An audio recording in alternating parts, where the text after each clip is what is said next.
क्या हमारे प्रधानमंत्री जी अपनी तुलना मसूद अजहर से करना चाह रहे हैं? जब सैनिकों की शहादत होती है उसके बाद आप उसको एक चुनावी जामा पहनाकर लोगों से वोट मांग रहे हैं। मैं मोदी जी से पूछना चाहता हूं कि जो 14 फरवरी को पुलवामा का जो आतंकवादी हमला हुआ, आप उस हमले की जानकारी देश को क्यों नहीं दे रहे हैं? 8 फरवरी को जब सीआरपीएफ ने एक लिखित में वार्निंग जारी की थी और उसमें लिखा था कि सुरक्षा बलों के ऊपर आईडी का हमला हो सकता है, इसको केंद्र सरकार के गृह मंत्रालय ने क्यों नजरअंदाज किया? दूसरी चीज, सीआरपीएफ ने गृह मंत्रालय से मांग करी थी कि हमारे जो 2547 जवानों को जम्मू से श्रीनगर जाना है, उसके लिए उन्हें हवाई जहाज और हेलीकॉप्टर की आप मुहैया कराइए। वो क्यों नकारा गया राजनाथ सिंह जी द्वारा? तीसरा, जो एनआईए ने कहा है कि 14 फरवरी के हमले में 300 केजी एक्सप्लोजिव था जिसमें जिलेटिन और आरडीएक्स शामिल था, ये सिविलियन गाड़ी किस हिसाब से सुरक्षा बल सीआरपीएफ के कॉन्वॉय के बीच में पहुंच गई? उसको उन्होंने फॉलो किया और उस गाड़ी के पास उन्होंने धमाका किया जो बुलेट प्रूफ नहीं थी। क्या ये जानकारी हमारे प्रधानमंत्री महोदय जी, जो प्रधान सेवक हैं, प्रधान चौकीदार हैं, क्या इस चौकीदारी में उनसे कहीं चूक हुई है? तो वो हमें क्यों नहीं बता रहे हैं? अभी राजनाथ सिंह जी ने, अमित शाह जी ने अभी परसों जब आए थे, उन्होंने क्या कहा? छत्तीसगढ़ शासन से, हमारे मुख्यमंत्री से क्या बोला कि आप जो हादसा अभी हुआ है जिसमें माननीय हमारे विधायक भाजपा के शहीद हो गए, भगवान उनकी आत्मा को शांति दे, उनके परिवार को ये ताकत दे। हमारी सरकार ने, हमारे मुख्यमंत्री ने फौरन जांच के आदेश कर दिए। मैं प्रधानमंत्री जी से एक सैनिक होने के नाते, एक कांग्रेस का कार्यकर्ता होने के नाते, एक छत्तीसगढ़ का मूल निवासी होने के नाते मैं पूछना चाहता हूं कि आप देश को क्यों नहीं बता रहे हैं कि आपसे चूक कहां हुई, क्यों हुई, इसके जिम्मेदारी किसके पास है, इसके जिम्मेदार कौन है? आपने पुलवामा से बालाकोट स्ट्राइक करी, हमें गर्व है कि भारतीय वायुसेना ने वहां स्ट्राइक करी, आतंकवादी के कैंप को तहस-नहस किया और भारतीय सेना ने हमेशा विषम परिस्थितियों में जो काम किया है, इसी कारण से आज हमारा देश अखंड है। दुनिया के बहुत सारे देश टूट गए हैं, जिसमें पाकिस्तान भी एक है, जिसको इंदिरा गांधी जी ने 1971 में सबसे बड़ी सर्जिकल स्ट्राइक करके ईस्ट पाकिस्तान को बांग्लादेश बना दिया था। मैं मोदी जी से प्रश्न कर रहा हूं, आप पुलवामा के शहीदों के खून पर आप वोट मांग रहे हैं?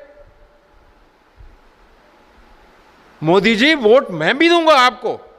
आप मुझे बताइए कि आपने पिछले 5 साल के कार्यकाल में आपने क्या काम किए? क्या आपने रोजगार दिए? क्या आपने किसानों की समस्याओं को दूर किया? क्या आपने महिलाओं के बलात्कारों को रोका? क्या आपने 15 लाख रुपए दिए? क्या आपने युवाओं को जो 2 करोड़ रोजगार थे आपने दिए? आपने कहा था नोटबंदी के बाद आतंकवाद समाप्त हो जाएगा। क्या समाप्त हुआ?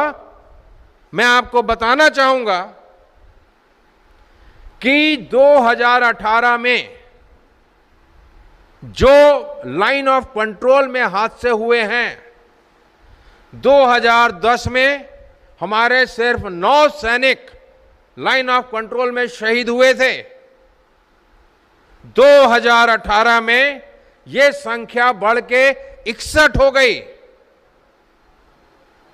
2010 में सिर्फ 169 लाइन ऑफ कंट्रोल में वायलेशन हुए थे, जो 2018 में 1926 हो गए। मैं पूछना चाहता हूं, आपने आतंकवाद खत्म किया या आपने आतंकवाद को आगे बढ़ाया? अभी इमरान खान पाकिस्तान के प्रधानमंत्री ने क्या कहा कि हम चाहते हैं कि भारतीय जनता पार्टी हिंदुस्तान में फिर से शासन में आए। वो चाहते हैं कि नरेंद्र मोदी जी फिर से प्रधानमंत्री बने।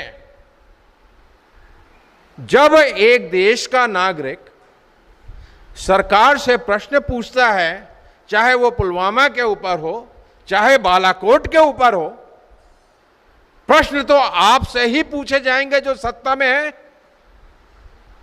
अगर आप सत्ता में हैं, आपको हमारे देशवासियों ने देश के ऊपर शासन करने के लिए, देश को मैनेज करने के लिए आपको वहां बैठाया है, और अगर आपसे देश मैनेज नहीं हो रहा है, आतंकवाद मैनेज नहीं हो रहा है, तो देशवासी तो आपसे ही सवाल पूछेंगे ना।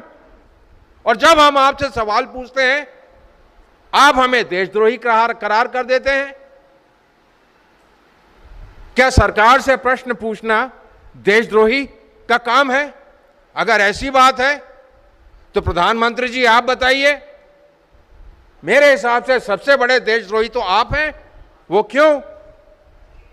आप पाकिस्तान डे में पाकिस्तान को बधाइयां भेज रहे हैं। आप पाकिस्तान के बिना बुलाए मेहमान बन के आप वहां पे मेहमान नवाजी करके आ रहे हैं, बिरयानी खा के आ रहे हैं, और अभी आपको पाकिस्तान का प्रधानमंत्री फिर से बनाना चाहता है। तो कहीं ना कहीं तो दाल में काला है, या पूरी दाल ही काली है।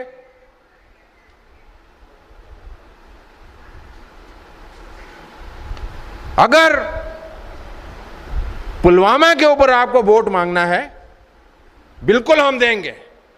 आप बताइए पुलवामा क्यों हुआ? आप इसका जवाब हमें देश को दे दीजिए। बलौद में प्रधानमंत्री जी ने यह भी कहा था, भाइयों बहनों, आपको मजबूत सरकार चाहिए। मजबूत सरकार तब होगी जब आपकी सेना मजबूत होगी, क्योंकि भारतीय सेना एक ऐसी संस्था है जो हिंदुस्तान की सरकार का सबसे तेज और हथियार और ब्रह्मास्त्र है। जब पूरा शासन के यंत्र और तंत्र और प्रशासन फेल हो जाता है, तब आप सेना को बुलाते हैं, और सेना हर विषम परिस्थिति को उसको सम कर देती है। कोई एहसान नहीं करती, अपना फर्ज निभाती है, और फर्ज निभाती है जज्बे के साथ। अगर उस सेना के मजबूत, आप कह रहे हैं मजबूत सरकार, मजबूत सेना, तो मैं आपको बताना चाहूंगा, जनरल बीसी खंडूरी जो भारतीय जनता पार्टी में अटल बिहारी जी के मंत्री रहे, जिन्होंने क्वाड्रेंगल रोड्स बनाई, उत्तराखंड के मुख्यमंत्री रहे, मोदी जी ने उन्होंने खंडूरी जी को डिफेंस स्टैंडिंग कमेटी का चेयरमैन बनाया था, और ये बनाया था जब मोदी सरकार 2014 में इनकी सरकार आई। अप्रैल 2018 को जनरल बीसी खंडूरी ने संसद के पार्लियामेंट के फ्लोर में संसद को बताया, देश की सरकार को बताया कि प्रधानमंत्री जी, आज हिंदुस्तान की सेना के पास जो 68% इक्विपमेंट है, आर्म्स है, एमिनेशन है, ये ऑब्सोलीट है, मतलब ये पुराना हो चुका है। सिर्फ 24% कंटेम्परेरी है जिससे आज काम चलाया जा सकता है, और सिर्फ 8% जो आपके वेपन सिस्टम है, इक्विपमेंट है, वो मॉडर्न है।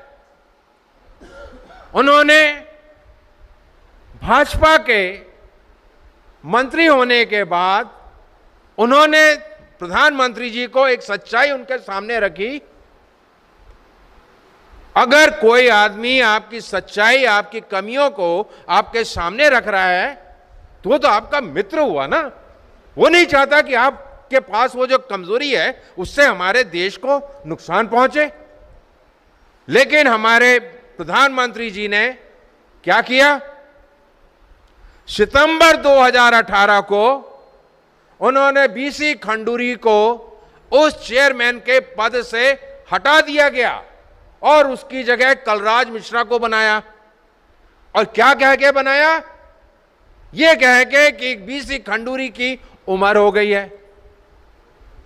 आपको पता है कलराज मिश्रा जी की उम्र 78 साल की है। तो यह सरकार दुनिया के सामने बोल रही है कि मजबूत सरकार, मजबूत सेना, और आप सेना को क्या कर रहे हैं? जब मोदी जी 15 जनवरी 2013 को जब इनको भारतीय जनता पार्टी ने घोषित किया था कि ये हमारे प्रधानमंत्री के चेहरा है, तब इन्होंने रेवाड़ी में 3 लाख पूर्व सैनिकों की जनसभा में कहा था कि हम देश को कहां से कहां पहुंचा देंगे।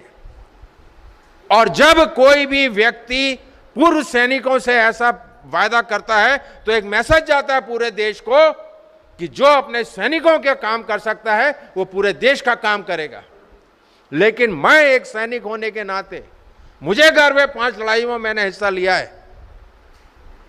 इन्होंने जो सभा में कहा है आज तक कोई भी वादा पूरा नहीं हुआ है। अभी परसों के पेपर में आपने देखा होगा मोदी जी ने क्या कहा, 1 रैंक 1 पेंशन। जब चुनाव आयोग ने उनसे कहा कि आप जवान की शहादत के ऊपर वोट मत मांगिए, तब उन्होंने अपना नैरेटिव चेंज करके क्या किया कि ठीक है 1 रैंक 1 पेंशन जो हमने सेना को दी है उसके नाम पे तो हम सेना का गुणगान कर सकते हैं। मैं आपको बताना चाहूंगा मोदी जी ने फिर इस बार झूठ बोला है। जेटली जब कोश्यारी कमेटी मीटिंग आई, जब वो रिपोर्ट आई, उस समय भारतीय जनता पार्टी विपक्ष में थी और संसद में कोश्यारी कमेटी की रिपोर्ट जिसको हमारी एनडीए की सरकार ने मांगा था उसको विपक्ष ने भी माना था। लेकिन जैसी सरकार आई उन्होंने 1 रैंक 1 पेंशन की परिभाषा बदल डाली और ओआरओपी के नाम पे सिर्फ एक इंक्रीमेंट दिया है, 1 रैंक 1 पेंशन नहीं दी है। 1300 दिन हो गए हैं जंतर मंतर में पूर्व सैनिक धरने में बैठे हैं, लेकिन पिछले 1 महीने से उन्होंने इसको टेम्परेरी बंद किया है क्योंकि देश में जो ये पुलवामा अटैक हुआ तब वो नहीं चाहते थे पूर्व सैनिक कि लोगों का ध्यान हमारी तरफ बटे, क्योंकि उस समय देश का एक मुद्दा था।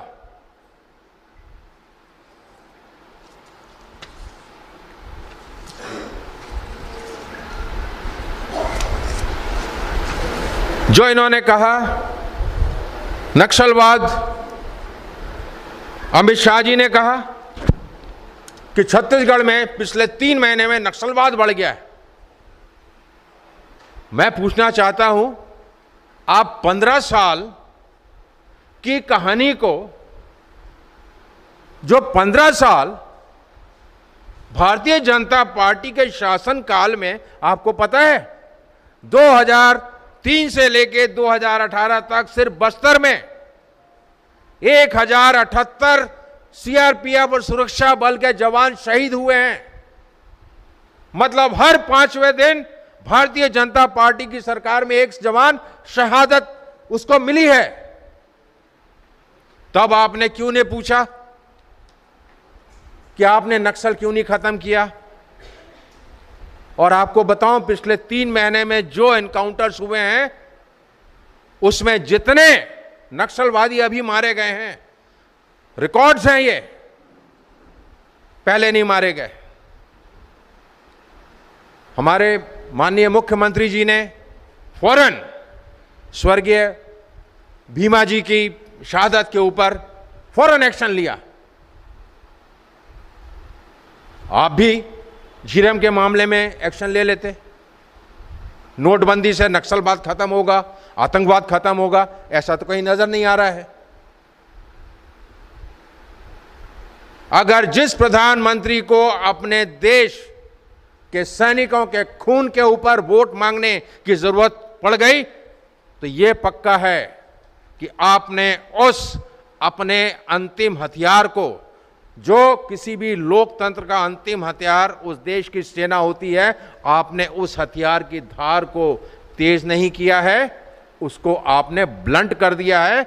और उस धार को कम करने के एवज, उसकी आड़ में आप सेना के कंधे से बंदूक चला के, सेना को सामने रख के आप देश को गलत मैसेज दे के आप सैनिकों के खून से वोट मांग रहे हैं। मैं इसकी घोर निंदा करता हूं और यह चिंतनीय विषय है।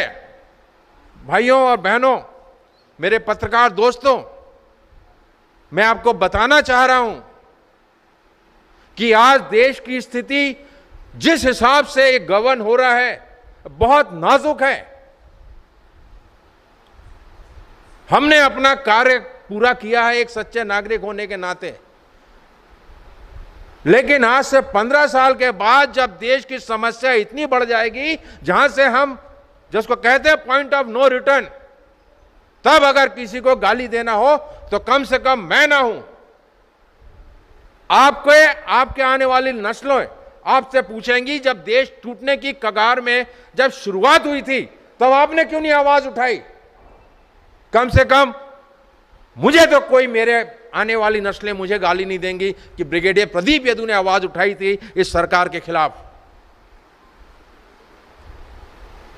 बीज अगर जहरीला है तो उसमें से फल जहरीले ही निकलेंगे। आप जहरीले बीज से यह उम्मीद करेंगे कि उससे आम पैदा होगा या अमरूद पैदा होगा, नहीं हो सकता।